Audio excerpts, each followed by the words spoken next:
সালামু আলাইকুম গাইজ, আজকে আমি আপনাদের সামনে চলে আসলাম অনেক আসান উদয়ের নতুন ভিডিও নিয়ে। নেক্সট বলিউড মুভির কিছু স্ক্রিপ্ট নিয়ে চলে আসলাম।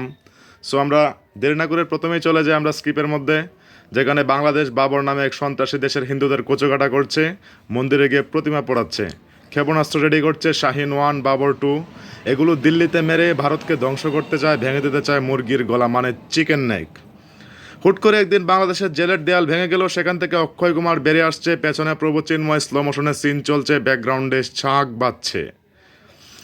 আরেক দৃশ্যে দেখা গেল বাবরের পোষাদল, যাদের মুখে লম্বা দাড়ি, হাতে তসবি আর AK-47, হিন্দুদের লুঙ্গি চেক করে এক জায়গায় করছে, তারপর হুহা করে হেসে এক বাচ্চাকে মেরে ফেলার আগেই খালি গায়ে টাইগার শ্রফ এসে হাজির।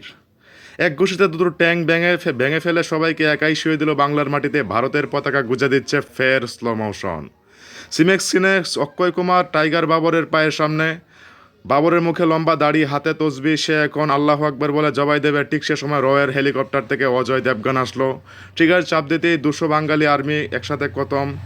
সবচেয়ে বড় জিহাদ যুদ্ধ নয়, সবচেয়ে বড় জিহাদ হলো নিজের সঙ্গে যুদ্ধ। ডায়লগ দিয়ে মুভির ভিলেন বাবরকে ধরে ফেলা হবে। সো গাইজ, এতক্ষণ আমি যা কিছু বললাম সব কিছু বিনোদন দেওয়ার জন্য বললাম, এটা কোনো ভাববেন না। এই কমেডি এতদিন পাকিস্তান সহ্য করেছে, এবার বাংলাদেশে সহ্য করা লাগবে, রেডি থাকেন।